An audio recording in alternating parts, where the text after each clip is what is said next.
On today's Tuesday episode of Locked On Pirates, your host, who does the most, Ethan Smith, will be joined by a new face of the Pirates minor league system in Mike Burrows, who has been torching opposing hitters in Double-A this year in Altoona. We're going to talk about his journey to Pittsburgh and through the draft and what he plans to do for the rest of 2022, what he considers his best pitch to be in his very impressive mix of pitches, his backstory, how he got into baseball, and what he's learned the most being in the minor league system for the Pittsburgh Pirates. All of that and more today with Mike Burrows here on the Locked On Pirates podcast, which should be your first listen of the day every single day here on the Locked On Podcast Network. I am, of course, your host, Ethan Smith, who does the most. Make sure you check out all of the other Pittsburgh podcasts, as well as all of the other Locked On MLB podcasts that we have to offer here on the Locked On Podcast Network. And with that said, let's have a fun episode and a fun conversation with Mike Burrows.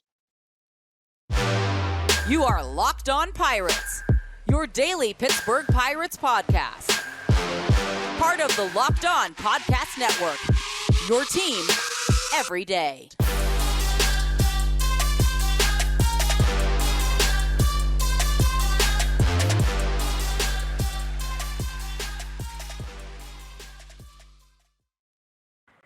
And welcome back to that Pirates podcast, everybody. I am your host who does the most, Ethan Smith. Hope you guys are all having a phenomenal Tuesday, June 14th. To my right is a new face that is coming to the Locked On Pirates podcast. We've had Travis Swaggerty, Anthony Alford, Nick Gonzalez, but we are joined by one of the star-studded pitchers right now in 2022 of the Pirates minor league system. He's been torching opposing hitters in Double-A as of late, and really most of his minor league career. Michael Burrows, Mike Burrows for short. Mike, how are you doing today, my man? Good. How are you, man? I'm doing phenomenal, man. Watching you play, by the way, also puts a smile on my face, as well as having you on this podcast puts a smile on my face. Great to have you on. Always great to talk to the players, especially the minor league players, to see how you guys are doing at the lower levels of the system. And that's where I want to start, actually, today with you. Is you've been in the minor league system, I believe, for 3 years now. Is it 3 or 4? This is technically my 5th year. Technically, your 5th. Okay, yeah, because 2020. So GCL, 2020. There's some, 18. Oh, yeah. Gotcha. Well, since that time, what do you think you've learned the most in the minor league system from the Pittsburgh Pirates? Maybe coaches, maybe just the system in general. What do you think you've learned the most from your time in the minor leagues? Honestly, I would say just, how to get through a full season has probably been the biggest thing. Like you're on the road away from family, parents aren't there, spouse, girlfriend if you have one, sisters, siblings, brothers. So just being away from family and learning to live on your own, that was the biggest thing from day one. And now it's really, how do I survive that full season, get through injuries, and just deal with fatigue throughout that year, because it's a long year. Oh, yeah. And I'm assuming as well, being as highly touted as you are, moving up the ranks in 2022, there has to be that certain pitch that you really enjoy throwing, that you really like to use as a strikeout pitch.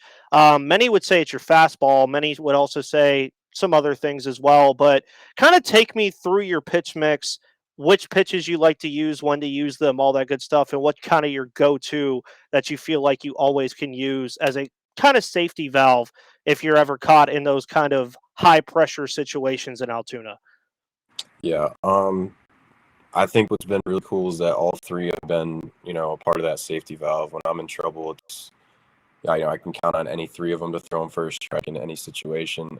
And, that's also been a part of the learning curve, is getting into those situations and, how do I get through them, and, throwing the changeup because it's uncomfortable to throw in those situations.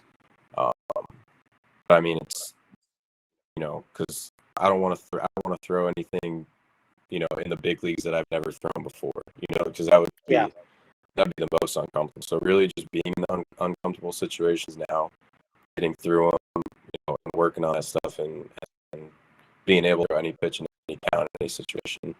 And that's been a learning curve. Yeah, which you've done very well, by the way. Stats wise, of course, 66 strikeouts over 50 innings, basically 51 innings if you're counting that 2/3 innings that you have. A 2.13 or a 2.13 ERA over your career, a 2.57 ERA over 157 innings pitched with 184 strikeouts. I mean, those numbers speak for themselves. You're definitely more of I would say, strikeout pitcher rather than some people go to traditionally to the side of, oh, he's a pitch to contact guy. But with numbers like that, I think it's kind of hard to ignore that you know how to use the strikeout ball very well.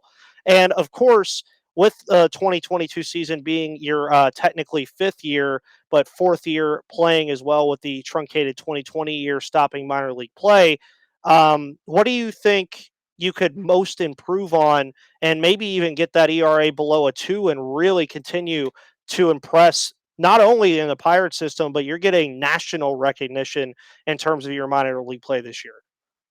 Yeah. I mean, it's really hard to just even control those numbers. It's once the ball leaves your hand, it's everything's out of your control. So, I had a great defense behind me. So that's been helpful. But I didn't really strike guys out until the last couple of years, and that really came from the work that I put in over COVID. Just finding all my pitches and making them want to strike out pitch so that I can call on them at any count and any point. So as far as the ERA goes, it is very hard to control because I can't make every out myself. But really just in the best situation to get outs, and that's really just getting batters and that's when the hits come. That's when the damage comes. Is when you fall behind in counts. So once I'm ahead and when I'm staying ahead, those are the games and the good at bats. Oh yeah, and of course in Altoona, you have to have a fun plethora of teammates. I'm sure all those guys are phenomenal. What's the feel like in the clubhouse in Altoona on a daily basis with just so many I mean, you guys have so many characters down there that are just so fun that are always like popping up on the social media feed because of things they're doing, things that they just have fun doing. What's it like on a day-to-day basis to be in a minor league clubhouse like Altoona?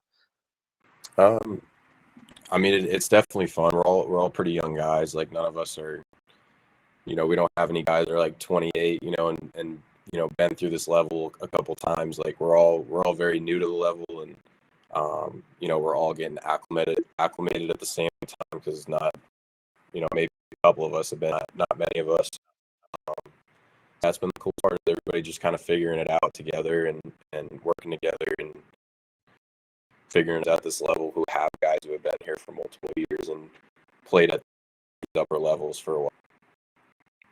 And do you think that moving up the system, like you have, obviously jumping from Greensboro, rookie ball, all that stuff, do you think that there's an element of chemistry, obviously, that you guys gain when you start moving up with those same pitchers, those same catchers, those same position players? Like you mentioned, the guys, you have a great defense down there in Altoona.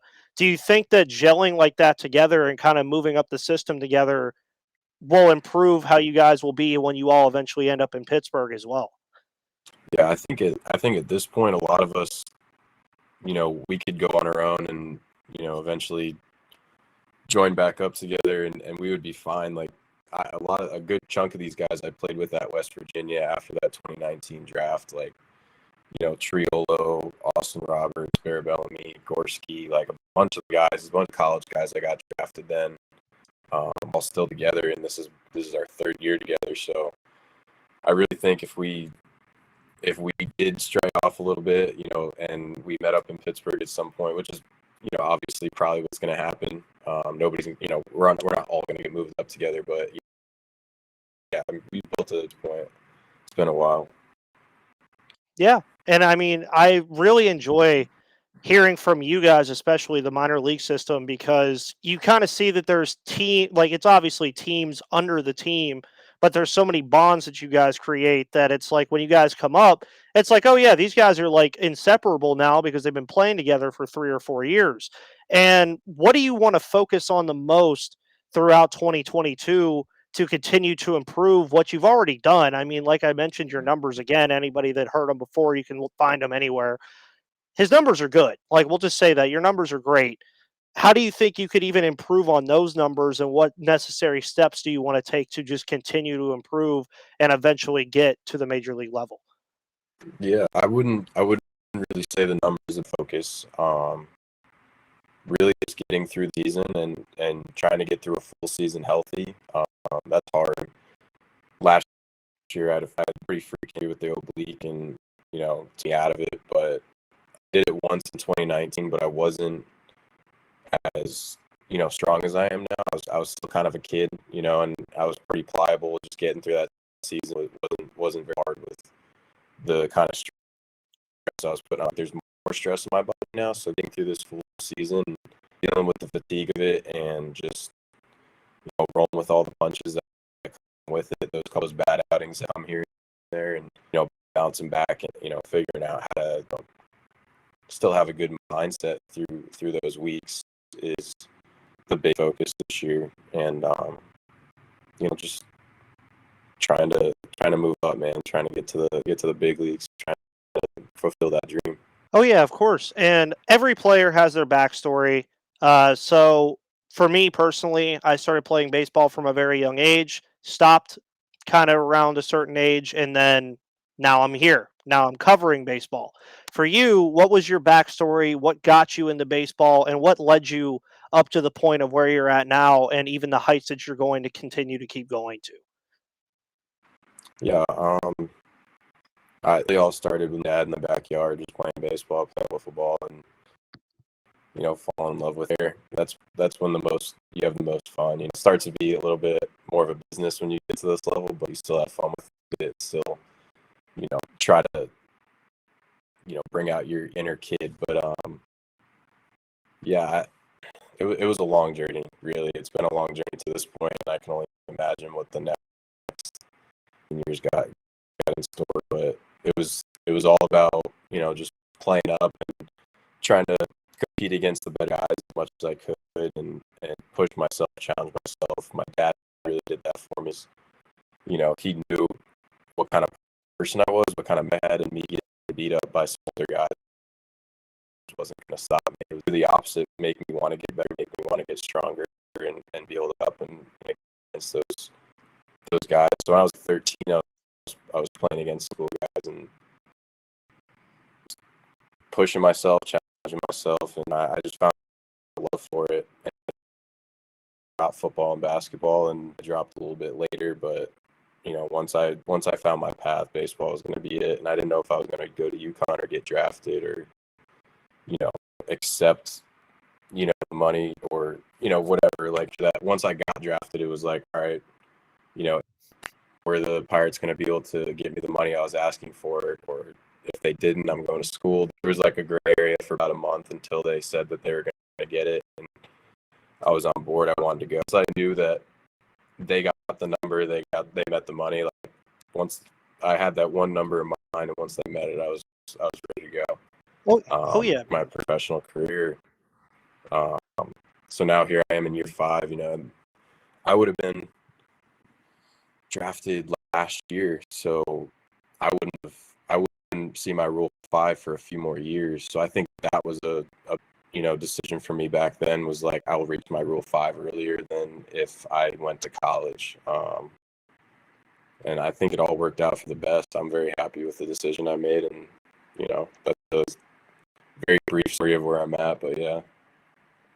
Who do you think the toughest hitter you ever faced was? So in terms of pitching, who do you think the toughest player you faced was to pitch to? It's tough. I'd say right now Torkelson, because he's 2 for 2 off me with 2 doubles. So I gotta get a little payback for that one. But Well, yeah, you'll I'd have say a chance. he was definitely one of the toughest guys I pitched to. Oh yeah, you'll have a chance too, because after this year they were going to play every single team. So by the time you're up there, I mean, if you get up there this year, you might not, because they already finished playing the Tigers. But if you get up here next year, I mean, they play every single team every time next year. So We'll be on the lookout for the Mike Burrows versus Spencer Torkelson matchup whenever it comes around. Yeah. But again, what are you most excited for? You spoke about the journey here, and we'll recap or end it here as well.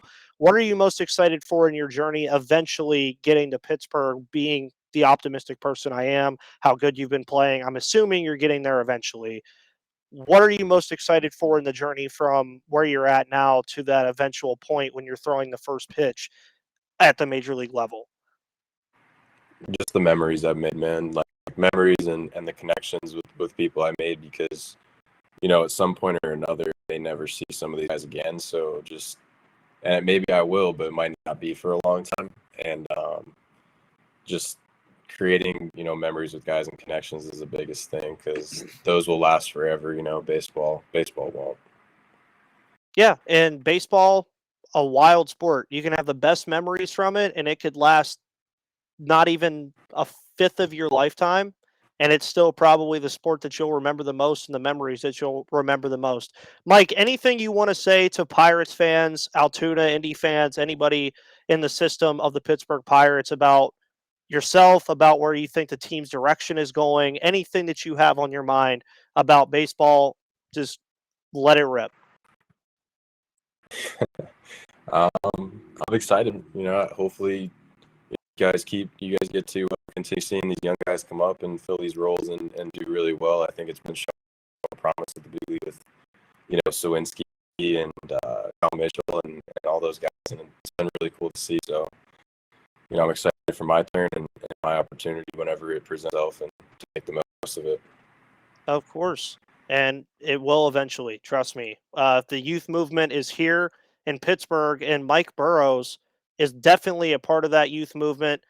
This is actually only the third time, I think, that I'm interviewing somebody that's younger than me. So it's been kind of a slap in the face now, even though I'm 23. I'm like, dude, I'm out here interviewing people younger than me now. Am I starting to get old? No, I'm kidding. But Mike Burrows, everybody, you guys can catch him on MILB.TV in Altoona. Of course, if you want my prediction, you'll probably be called up to Indianapolis sooner rather than later if you continue to do what you're doing. Man, keep it up. You're doing phenomenal. I love watching you pitch on the mound, and I am excited to see what you have in store for the next couple years and cannot wait to see you don the black and gold. Locked On Pirates fans, make sure you send all your love to Mike for coming on to the show. Of course, tomorrow's episode will be recapping the St. Louis Cardinals series and then previewing our series against the San Francisco Giants, where if you check out yesterday's episode, as Mike alluded to, there's a lot of young guys coming up on this team, and one of the bigger ones might be coming up on Friday. So with all that said, guys, thank you so much. Mike, thank you for coming on to this podcast. Of course, if you have all your buddies down there, man, if they ever want to come on and talk to me, I'd love to have all of you guys on at one time. It'd be hilarious just to have like 4 of you on at one time. With that said, guys, thank you so much. This is the Locked On Pirates podcast. I am your host, Ethan Smith, who does the most, and I will see you on the flip side.